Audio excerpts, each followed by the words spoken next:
Mahomes, Baker Mayfield, Trevor Lawrence, Jackson Dart, the new starter for the Giants, Micah Parsons, Josh Allen, and again, so much more. You're also going to hear from these people at the set. We got Hawk, we got Dan, we got Fields, and Adam Schefter joining us today. Hey. We're suited and booted. Actually, maybe it's just me. Yeah, the GOAT, Adam. Lauren is suited. Let's I'm be honest. Suited and heeled, not booted. All right. Are you a mobster? Maybe. She's the boss today, that's for sure. I am. Dan, you know what? Mob personality. Dan, don't mess with me.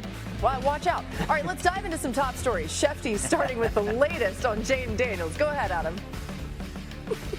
Laura, he was a limited participant in practice today. If he plays on Sunday against the Atlanta Falcons, it looks like it might be with a knee brace while he's out there. Clearly not at full strength just yet. The Commanders had said he would be day-to-day going in, but the fact that he's back limited today is an encouraging sign for his availability on Sunday. We'll see how the rest of the practice week unfolds for Jaden Daniels, and it looks like the Commanders also could be without their wide receiver, Terry McLaurin, who continues seeking medical information on his quad injury. That sounds like it might be something more or a little bit different than his quad. The team has said quad either way. Didn't practice today. Not a good sign for the start of the week, and his availability for Sunday certainly is in question. Brock Purdy will be limited at practice today, like Jaden Daniels, which I think is a good sign for his availability for Sunday against the Jacksonville Jaguars. Last week, he was limited as well. They ruled him out on Sunday, but Purdy will have a chance, at least, to play this week. And if he can't, then Mac Jones would step in and replace him one more time. Jones day-to-day with a knee injury. Jackson Dart was officially made the Giants starting quarterback, not just for Sunday against the Chargers, but in the words of Brian Daboll, for the rest of the season. Russell Wilson now will be the backup. Dart will be the starter, and we'll see how that impacts the Giants on Sunday. Certainly they're counting on that bringing a spark to their team and to the stadium, but Malik Neighbors didn't practice today as well, so that'll be something else the team has to monitor this week. Yeah, against that Chargers defense, you'd hope. Excuse me. Bless you. Bless you, You know what? The boss says bless you. I'm allergic to all that, too. All right, new on NFL Live, Giants head coach Brian Daboll and quarterback Jackson Dart spoke with the media moments ago. It's my decision. We're going with Jackson. We're going to get him ready to play this week and the remainder of the season. He's going to do everything he can. Russ will be the backup. I don't think any rookie quarterback is ever just ready to play. You put him in there because you think that he's done enough to show you that he can go out there and compete, and he's done that every step of the way. And that's why I made the decision. I want to do my best to be a spark. I want to create excitement on the field. I want to be explosive when opportunities are there, and try to just bring a little bit of swagger. Okay. We'll do that. Hey, he's answering all the right questions the right way. Our Giants reporter, Jordan Renan, joins us now. Jordan, you were at Giants practice today. You hear Jackson Dart talking about the spark. What were the vibes with his first practice as QB1? Laura, let me take you behind the scenes at Giants practice, where Coach Brian Daboll, instead of moving station to station and unit to unit like he usually does, was standing right behind quarterback Jackson Dart the entire time we were out there. Then afterwards, General Manager Joe Shane and owner John Maurer were in the vicinity having conversations with Dart as well. This just speaks to the enormity of this decision for this franchise. It's also worth noting that Daboll said it's my decision when turning to Dart. This shows that this regime needs to produce results, and Daboll knows that. That's why after just 3 games, Jackson Dart is already the Giants quarterback in place of Russell Wilson. Back to you, Laura. Thanks so much to Jordan for that. Phil, you covered Jackson Dart a lot entering the draft this year. How do you see his transition going from college to the pros, knowing what you know about? Yeah, the first thing is going to be pretty fundamental. Jackson Dart played 98.6% of his snaps from shotgun during his final season at Ole Miss. The vein of my existence. I know it, Dano. We were at the Senior Bowl, and he was literally practicing the quarterback-center exchange because he had so infrequently done that in college, right? The Giants kind of planted the seeds about the eventual move to Jackson Dart in the first 3 weeks. After playing just 69% of their snaps out of the gun last year, the Giants are at 84% in the early goings of the season. Part of that might be because they were playing from behind and playing in some high-octane games. That being said, the offense is going to largely play out of the gun for Jackson Dart. What he offers that Russell Wilson does not offer at this stage of his career is legitimate mobility. Now, at Ole Miss, it wasn't a ton of designed runs because they didn't really need him to run all that much when they were throwing for 350 yards a game and putting up 35 points most Saturday afternoons. But there is an element of mobility that we're going to see there from Jackson Dart we have not really seen from Russell Wilson. But I do think some of this is about, like, meeting the player in the middle. Like, I think there have been some concerning things we've seen from the Giants offense for the first 3 weeks with the utilization of Malik Neighbors. Dan, I know you've been hot on this. His average depth of target through 3 weeks is nearly 17 yards, fourth highest in the NFL. Last year it was 50th at like 9.5 yards. I want to see more, like, make life easy on Jackson Dart by giving the best player on your offense by far some opportunities with the football in his hands. I love that too, especially the part about meeting him in the middle. Because when you have a new quarterback, especially a young one, like Russ is new as well. When Russ came in, it's more of the quarterback's responsibility to get to know the receivers, right? How can we make this operation work the best that it can with my game and how I like to do things and what these receivers are good at? Well, now in this situation, when you have a young quarterback, it works in the opposite. These receivers are going to have to set the offense up to say, okay, well, how quickly does he like to throw the ball? Like, look at this. This is Russell Wilson, and you're used to those moon balls over top. But with Jackson Dart and these deep balls, you're going to see him drive it more on those very similar passes. So you're going to have to know, if I'm running this route, how quickly I need to look, what the positioning I need to have with the defensive back is. And again, the main goal is to give a young quarterback as clear a picture as possible, as soon as possible. It's going to be on the receivers as well for that responsibility to make sure as best they can that Jackson Dart isn't considering or having to think about too much. Yeah, so I would fully expect no huddle from this offense in relation to, like, clearing of the picture. And not just attached to what the receiver does, but also maybe minimizing what the defense can do. And so in that, I think a huge thing for Brian Dable and Mike Kafka, their head coach and then offensive coordinator, is like, you better make sure this young man knows where Derwin James is, because he's that piece where if you're in no huddle, you might be going so fast we're like, oh, he's at the line of scrimmage, and then he's all of a sudden this blitzer, and that 2nd and 8 run play that you had that looked good, it's dead. I've talked about screens more. They need to run more screens, and they need to get them to Malik. Watch this play by Derwin. First of all, he's lined up on the bottom of the screen. This is something one of the reasons why they're good on defense is they flip him and he's kind of that chess piece wherever. He's got the screen back. He goes to the screen before the back goes to the screen. So if I'm the Giants, I'm not throwing a screen towards Derwin James. I will check out of it. I don't care if I can or can't. I would not have him blocked when he's a blitzer by a tight end. I would mandate that he has to be protected by at least, if you're going to be tight ends, 2 of them, or an offensive tackle. And then you just have to know where he is when it comes into your quarterback run game, which I would expect the Giants to use. And so this is a big challenge. I think the no huddle will help him. The only caveat is when you're going so fast, sometimes you lose sight of where these guys are. Look at where Derwin lines up. He's got to know where he is at all times. That is such a great point because, as you know, especially for a guy in his first NFL game ever, things are going to look a certain way on the X's and O's. They're going to look a certain way on film, but you're not going to be able to account for those X-factor kind of players that are just going to do something completely off script that you had zero plan for. We played against Palomalu. There was one specific play, like in short yardage goal line. We planned for him all week. He came to the line of scrimmage and did a 360 like spin move in between 2 people backwards. Were you supposed to block? And then, like, do you obsess over him, but then do you not pay attention to him, and then all you're thinking about is him? And the first time when you're like new to the league, you feel like you just played against a superhero. Your hair's on fire. We could do the entire show on this. I get it. It's been very uninspiring with Russ. And I know I heard you say this on TV this morning as well, Dan. A little nervous about this being the first challenge for Jackson Dart. You would have liked for it to be the next week against the Saints. The other thing about Jesse Minter's defenses, as LA's DC, the last 2 seasons, the Chargers have the best scoring defense in the mistakes, turnovers, not great. All right, let's turn our attention now to the Ravens and the Chiefs. A big showdown between 2-time MVPs, Lamar Jackson and Patrick Mahomes. Their rivalry has been one-sided, though, with Mahomes winning 5 of their 6 meetings, including the playoffs, and Mahomes has outplayed Jackson in those games with more passing touchdowns and a QBR nearly 30 points higher than Lamar in those matchups. New on NFL Live, here's Patrick Mahomes speaking earlier today. I know that you saw Monday night at the Ravens, but they're a prideful group, man. I don't think they're going to be very happy with the film, and they're going to come out with the mentality of stopping the run. So it'll be a great test for us. And so it'll be able to go up there and be able to run the football and then be able to pass off of it.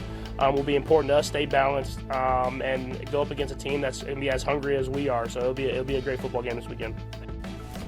Yeah, it's not the start KC was hoping for, but Hawk, is there something in this Chiefs offense giving you hope for a turnaround this season? I like what I've seen from Tyquan Thornton in this offense. Yeah. And they're trying to figure things out, right? But he provides an element that this offense is so desperately needed for the last probably 3 years, which is a legitimate deep threat. There was probably 3 different times in that last game that should have been big-time plays. And you've seen it spark throughout the season. But once they get on the same page, which they will, I love this version of it where they reverse the TD call, then the very next play they go back deep to him again. What that gives Patrick Mahomes is when Xavier Worthy comes back, he kind of probably assumes the Hollywood Brown role. Yep. And when Rashee Rice comes back, now you have your do-it-everything receiver. And now you have a receiving core that truly gives you weapons and options down the field, intermediate, and short, and they could still go score touchdowns in any way he decides. Again, the Chiefs have desperately needed that over the last couple of seasons. I think they're a bad matchup for the Ravens defense, though. I do, because I think the Ravens defense is built to play coverage. They've got 5 first-round picks, even though Jair maybe not fully healthy yet or playing up to his standard. They still believe that their coverage unit can go with anyone. So I just think the weakness of this defense is what the Chiefs aren't good at right now and aren't willing to do it. It's just run the football. Now, if you just watch their runs and take Patrick's runs out, the runs that have been successful is when, at least when they're in the gun, one back power, meaning down block, down block, down block, and you pull that backside guard. I think one of the things is not having their tight ends be a huge part of the run blocking has to be a part of it. So maybe it's a 6th offensive lineman. And then really the under center thing that's been good is what we call split flow, trying to get everybody to flow one way and you cut the backside of the defensive line.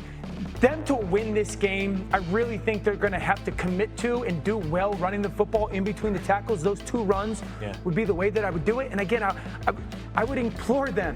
I would entertain bringing the 6 offensive linemen in at times just to maybe help getting that run started. Because that's not Kelsey's game and that's not Noah Gray's game. Yeah, maybe they can just watch the film from Monday night, because the Lions did exactly what they needed to do to really expose the vulnerability of this Ravens defense right now. With no Nnamdi Madubuike, they are incredibly thin up the middle. And I got to tell you, Monday night there was some concerning tape from a number of guys that you think of as game changers for the Baltimore defense. How about the Lions on Monday night? They had 207 rushing yards between the tackles in just that game alone. The Ravens have been bad between the numbers, both defending the run, but also in the middle of the field, defending the pass as well. Roquan Smith did not look like the player that we are accustomed to seeing him be on Monday night. If I am the Chiefs, and they don't have the personnel the Lions do, maybe along the offensive line in totality, maybe the running back room, but at least you got to give it a shot, because I just don't think the Chiefs' offensive formula of whatever that was on Sunday night, even in a victory, I think it's a great opportunity for Kansas City. I really do. I think it's a great opportunity for them to say, we can do this. I wonder if we can. Because if we do, gosh, then okay, we can get into a better place offensively. Well, you don't know how long Nnamdi Madubuike is going to be out, but not playing in this game, maybe the next time they see him down the road, they will have him. So maybe it is the chance to do it while this Ravens defense team to do it against dealing with some injuries too. All right, we're just getting started on NFL Live on this Wednesday. Glad you're with us. Jerry Jones says there's nothing personal between him and Micah Parsons, but did Micah get that memo? Hear what the All-Pro has to say ahead of Sunday's matchup. This coming in today. Plus, is no Mike Evans no problem for the Bucs? Well, one of us thinks they've already got a guy who can be like Mike. See what we did there? I like that. I get it. I get it. I think you might be the person. You write these? Yeah. Well, no. We have people who write some of them. Here's Commanders quarterback Jaden Daniels speaking to the media moments ago. I mean, he's Terry. He does what he does. He makes big plays, but, you know, we kind of was dealing with that throughout training camp. So we very much have the next man up mentality. We're confident other people make plays. All right, so Hawk, and already hobbled Jaden, now potentially no Terry. How troubling might that be for the Commanders against Atlanta?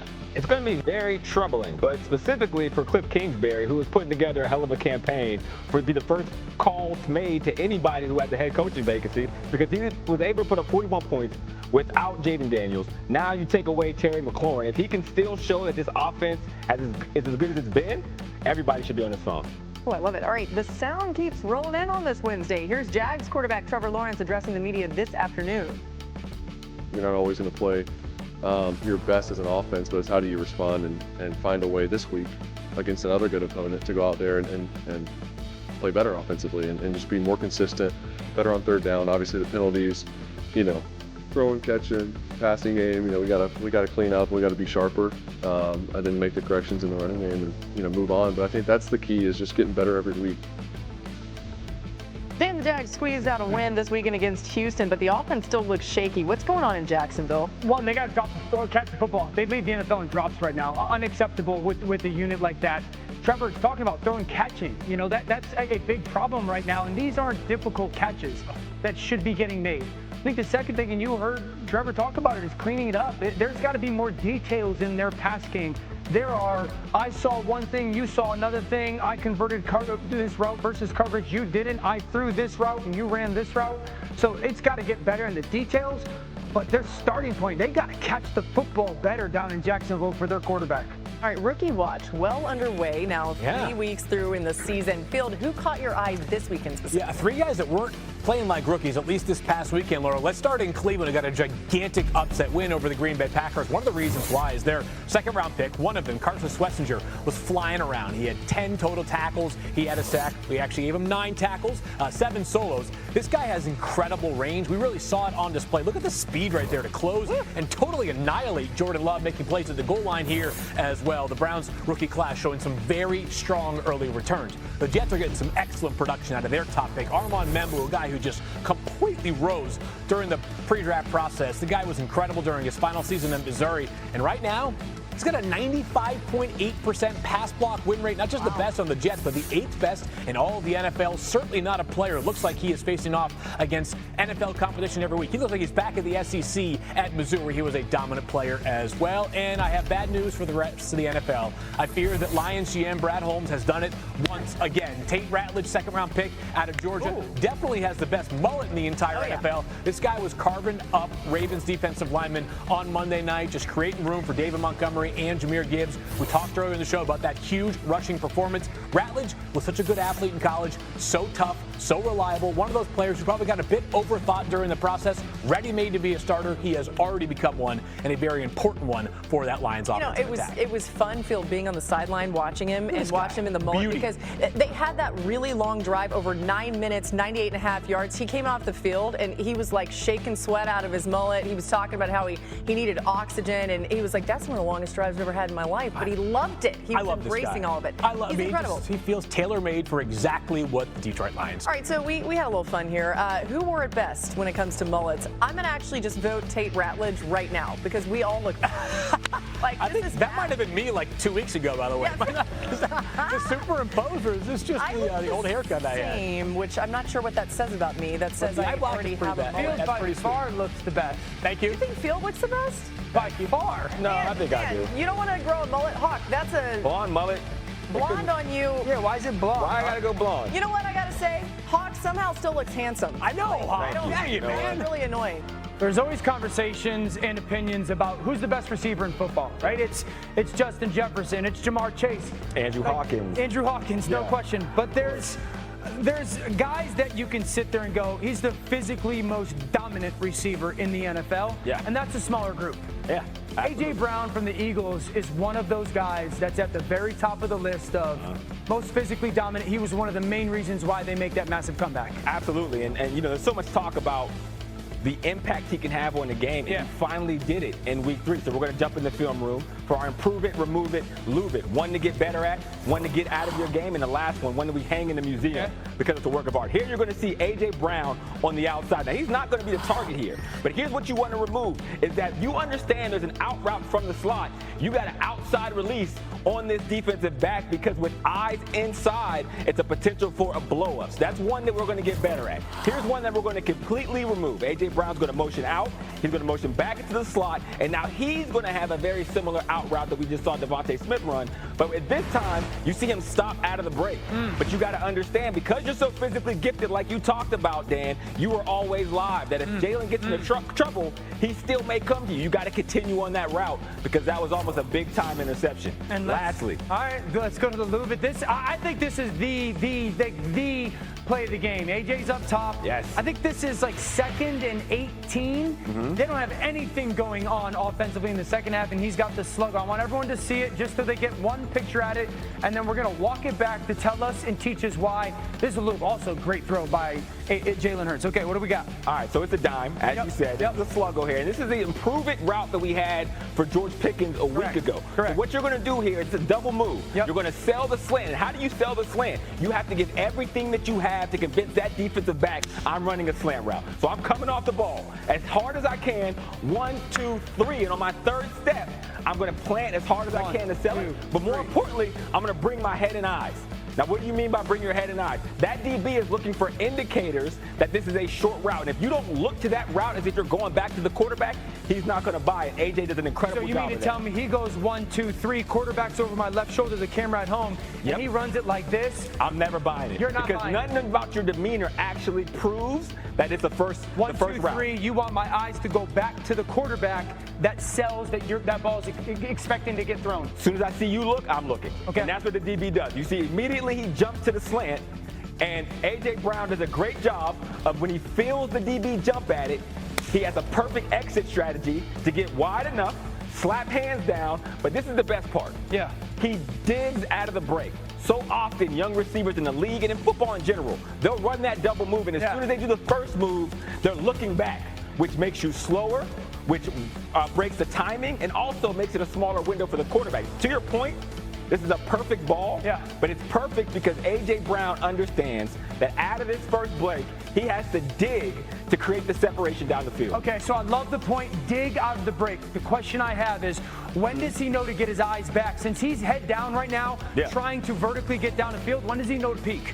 He wants to peak whenever he feels like he's at full speed and he has enough separation that the DB can't break between when he gets there and when the ball drops. So that's about like those reps, right? That's about knowing, hey, Jalen, Sluggo, once I get on top of him, you got to give me a second to beat him. Once I beat him, that's when you expect me to peak? So essentially you're coming to almost a stop after that first move. So you're speeding up, you're stopping, and then you're speeding up again. So you can't look until you're at full speed, because when I'm at full speed, I'm hard to catch. The last thing that he does great, go back to this catch. So he does the first move, he digs, 1, 2, 3, hands down, I'm in separation mode. Look how late he puts his hands out there. Because now I know the DB's in a position where he's only going to react to when I reach. So if I reach too early, it slows me down and it allows me to tell the DB the ball is coming. He waits to the very last second, and when he shows it, it's too late for the DB to get there enough to stop the catch. We've all heard defensive back coaches and defensive coordinators say, just wait till you see the hands. Once you see the hands, get them inside, get your hand inside, break it up. Good stuff, man. We're going to say, Move it. That's it. We just leave that segment strictly for that picture every week. I mean, it's the best picture. And now we hang it. We hang it in this museum. All right. All right. Look, NFC East. Come on, hang it up. Where's it at? Are we here? There he is. Beautiful. There it is. Look at this museum. This is Hawk's beautiful gallery. I love it. Welcome, AJ. By the way, that's incredible, you guys. Something people can actually look for in a game. The hands out. I love it. All right, let's bring Adam Schefter back in here for some top stories. Adam, we're going to stick with this Eagles-Bucks matchup. What's going on with Nolan Smith? Laura, he strained his triceps on Sunday against the Rams. It's a similar injury to the one that he had in the Super Bowl, where he underwent surgery on his triceps 3 days after the Super Bowl. He aggravated it Sunday. They put him on injury reserve. He's going to miss the next 5 games, but then should be able to rejoin the Eagles in time for a Monday night, November 10th matchup against the Packers in Green Bay, where I'm sure you'll also be that night. Meanwhile, the Buccaneers wide receiver Mike Evans not expected to play Sunday against the Eagles, but Chris Godwin looks like he's tracking to return, as is offensive tackle Tristan Wirfs. Both players back at practice, at least in a limited capacity today, and they have targeted this game on Sunday to get back to all along. But a lot of no practices across the league today for various wide receivers. Take a look at the list of wide receivers who didn't practice today, including both in San Francisco. Now, Tedaro McMillan said this afternoon that even though he didn't practice today, he does expect to play. Terry McLaurin's getting more information. Malik Neighbors usually misses practice time, but is almost always ready to go on Sunday. And there was one other notable practice report from today. Cam Ward, the #1 overall pick for the Titans, was limited in practice due to an ankle and calf injury. Limited. Can't imagine that somebody as tough as Cam Ward wouldn't play Sunday at Houston against the Texans, but it is worth monitoring as the week goes on. Golly, a bunch of info there. Thanks to Adam for all the latest. Of course, as always, Adam, a lot of things, too, for fantasy owners there. All right, new on NFL Live. Here's Aaron Rodgers ahead of his matchup with the Vikings in Dublin. I can play better, for sure. It's just about sometimes you just have to take what the defense gives you and be comfortable with that. Some of our best plays is just getting the ball into our playmakers' hands and letting them go. So I just need to be disciplined like I usually am and get the ball to the guys. Aaron, I know this is a business trip, but what are you looking forward to about going over to Ireland this week? Guinness. Guinness on tap is my favorite beer in the world. And I don't really drink beer. You would say the team that drinks together, wins together. Yeah.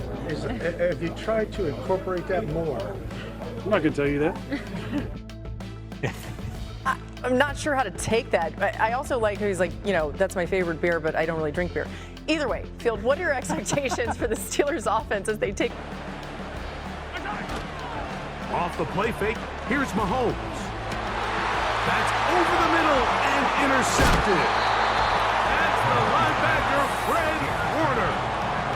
Mike, I like the mindset of this offensive coordinator. He's saying, listen, I'm not looking to preserve this lead. I'm looking to extend my lead. Now, that aggressive play calling in this case led to the turnover. Now your defense has to take the field. Can they bail you out and keep this lead unchanged prior to their next possession? Brock Purdy and the NFC champs back out to begin this next drive. And we show you some of the highlights, and there have been plenty to choose from. 3 touchdown passes and some other big-time throws as well. Certainly dialed in and on top of his game right throughout this one. 1st and 10 now from the 36.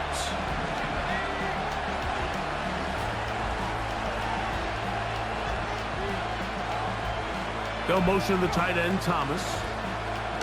Purdy on 1st down. He gets this one to Samuel. It's complete. This is one of those throws where you're hoping you do most of the damage after the catch, but give credit to the defense. Once that ball was caught, they were on him quickly, and there was nowhere for him to go after the catch.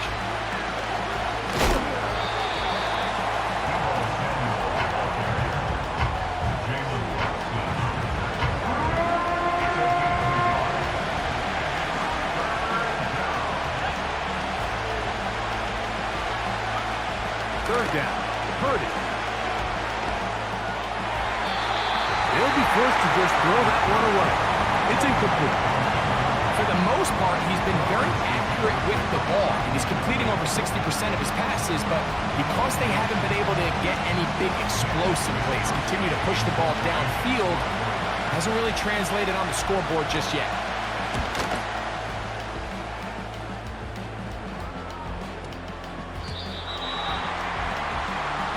Chiefs offense ready to see what they can do. They'll do so with 1st and 10.